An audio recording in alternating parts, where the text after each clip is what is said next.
Hello everyone. Use the following words and phrases in your own sentences. Number 1. Got the chance. Hindi. Mauka milna. Use. Very few people got the chance to fulfill their dreams.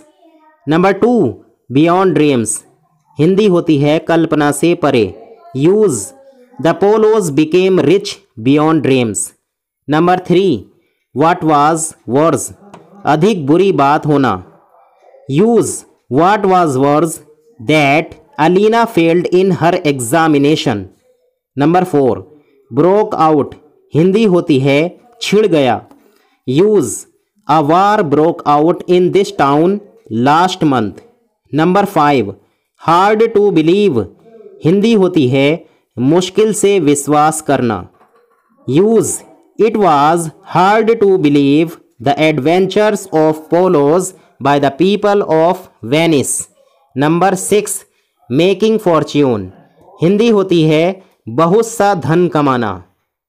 Use Polos were making fortune in China.